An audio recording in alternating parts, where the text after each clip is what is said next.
Hello, good morning, and welcome to Coffee with Ciara. It is October 1st at the release of this video. And it's raining at the recording of this video, and there was a crazy thunderstorm last night that killed all the power.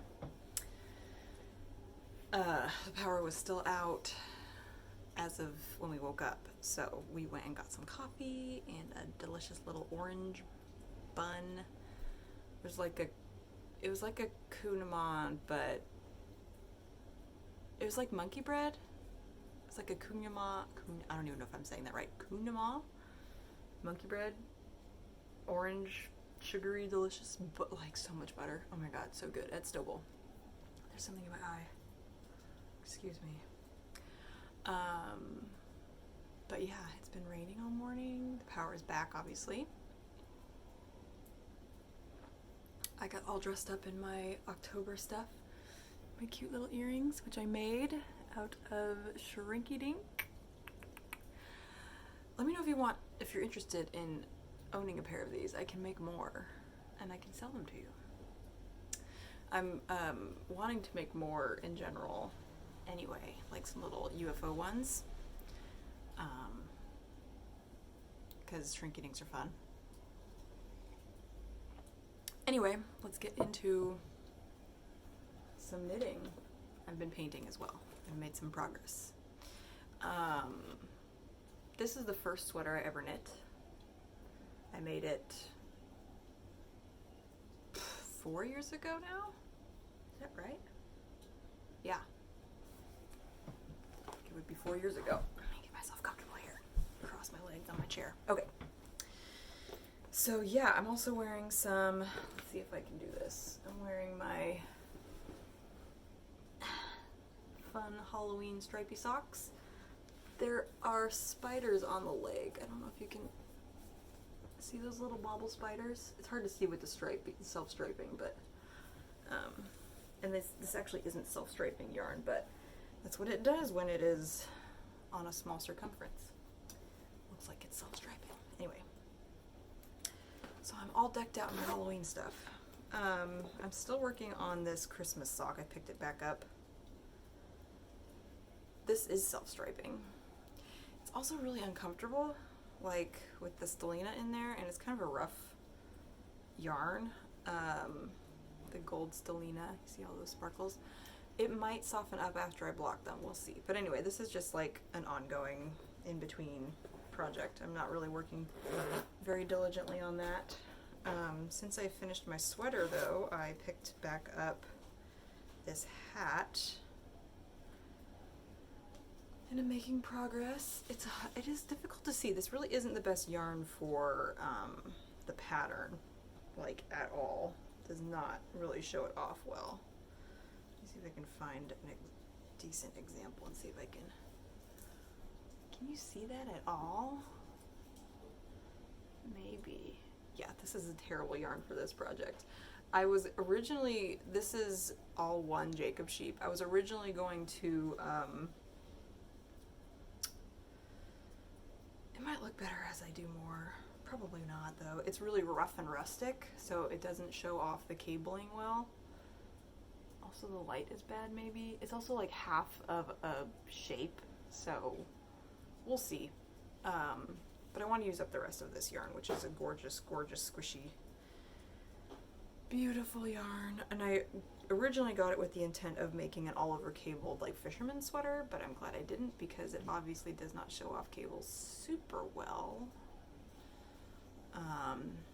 Because it's like slightly heathered just naturally, because Jacob sheep have black and white spots on them. Like big ones, big patches of black and white.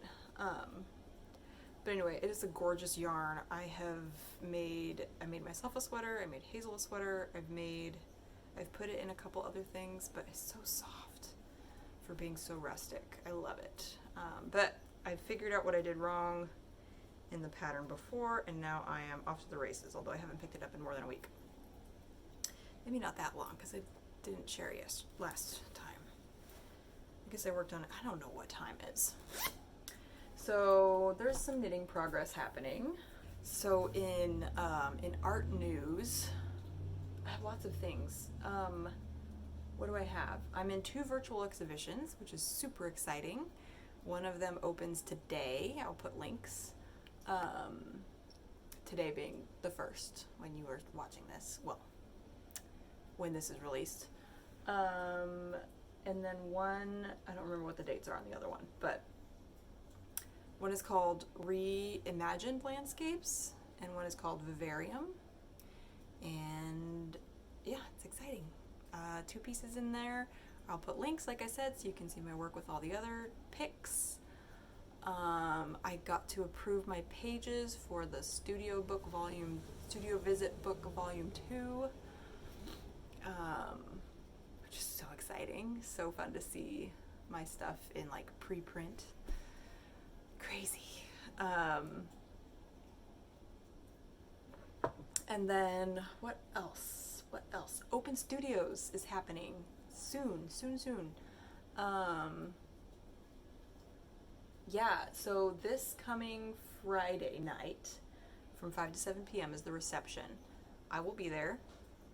I will see you there, hopefully, if you're here in Chico. I've got one of my little UFO guys in the show there. Guidebooks are now available, so go get your guidebook. That's like your ticket into all of the studios. It's $15, and then you get a map, and you get to see everyone who's participating. There's 84 artists this year. I think 84 plus, maybe 86, over 80. There will be 3 of us here in my space, so me, and then Lauren Miketree, and I forget her name. Lauren's mom. I really need to learn her name because she is her own person. But anyway, Lauren has these cool little, like, small paintings of imagined cityscapes, like maps, city maps. And then she has a new project that she's working on. Hopefully she'll have it done in time. I'll share more about that later, but it's a cool project. And then her mom does these beautiful little weavings. So yeah, hopefully the weather's nice and they can enjoy the courtyard. They can come inside if it's raining. Well, we've got an alternate setup. But anyway, we'll all be here. Yeah, Open Studios is the 14th and 15th of October and the 21st and 22nd. Yeah. From 10 to 5, so very exciting. What else in art news? I think that's it. Podcast news.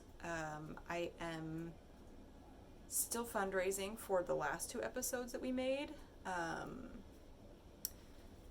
and it's looking like I may have to switch over to audio only until I get more. It's just like the cost difference between doing video and editing versus just audio and editing is significant. So until things like catch on and I've got more monthly supporters, we may have to switch over to audio, which is okay. I think most people end up listening to the podcast versus watching it anyway. So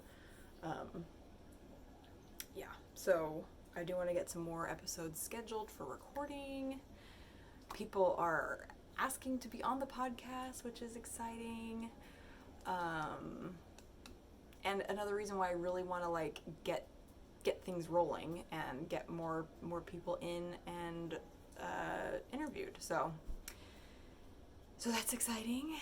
I applied for a grant yesterday, the High Five grant. It's for mompreneurs, mothers who run businesses, which I count as. So I applied for that yesterday. I still have my sweater weather collection available for purchasing. I think something I'm gonna offer soon is adhering my works on paper to a birch board. So it's got a little bit of thickness like it's a canvas, and you just hang it with the birch board versus having to frame it and everything.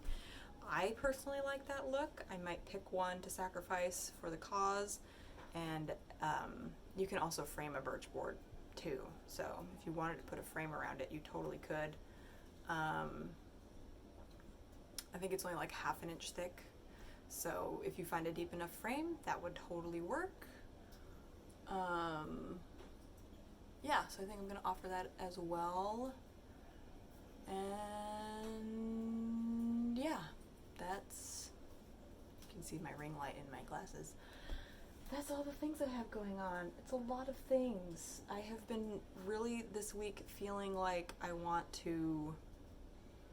not feeling this way currently, but by the end of the week I was definitely like, I really just want to focus on being here. As in my house with my family, doing the things that are in front of me, and not like posting on social media, and not trying to do the fundraising and all the outreach and everything. It gets exhausting, especially when it feels like things aren't like sticking. Is that the right word? It feels like like it's not getting the response. Well, okay, so here's a great example. I do my week of scheduling for social media posts, and I'm like, these are great posts, I'm so excited about them, but then none of them have posted, and so I have all this energy that's gone out, and I'm really excited for you and everyone following me to see these things, but then I have to wait for them to be seen. So it feels like it falls flat, like I'm not, I make things for you to respond to, and so when I'm not getting a response, I feel like I'm just in a vacuum, even though I literally haven't even shared the things yet. So that is kind of a mind fuck, and it feels discouraging, even though there's no reason to be pre-discouraged. Does that make sense? So that's the kind of thing I get caught up in frequently, where I'm like, planting seeds, quote unquote. I'm like doing all this background behind the scenes work with the intent of it eventually finding an audience, and then people responding. And like, because I'm trying to pace myself and not just like throw everything at you at once,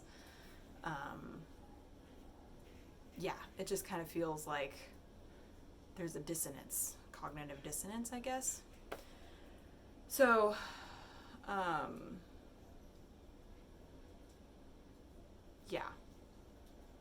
so sometimes it feels hard to keep doing those things on my to-do list when there's not the response, even though I can't expect a response necessarily, or the kind of, Anyway, I'm rambling at this point. It's just the plight of anyone on social media trying to reach people. Everyone wants to go viral. But even the people who go viral, most of their posts are mediocre, right? Like, not mediocre, but like get a mediocre response. Anyway, there's just some behind the scenes small business struggles.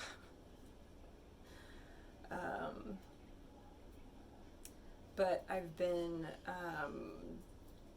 trying to focus on, when I'm feeling like I want to withdraw, I'm, rather than like pushing myself to keep doing stuff, like I feel like I'm spinning my wheels. That's what it feels like. And it forces me to, like, first of all, take stock. Am I spinning my wheels? Am I doing a bunch of busy work that I don't need to be doing? And it helps me like laser focus on what I actually need to do. So like that grant had a deadline, so I was like, well, I should probably just work on that, and not do all these other things that I had on my list. And then just be, just like take care of my baby and my house and be with my husband. And, you know, we went out to dinner last night, which was really nice. Anyway, you know, there's this like balance of like wanting, I think it's a common thing for artists in particular, wanting to be able to be in your own little world, but then also wanting to share parts of your little world with the world, and like finding that balance. Hello, William Blake. Would you like to come say hi? I need to stop rambling now. With that, I hope you are enjoying your first day / week of October. And I hope that this finds you well and cozy somewhere in this transition of seasons, and that some of this rambling video made sense, and that, yeah, that you're good. Let me know how you're doing. Oh, come here. Come say hi. It's William Blake saying hi. My little living Halloween decoration here. With that, I will talk to you next week. Bye.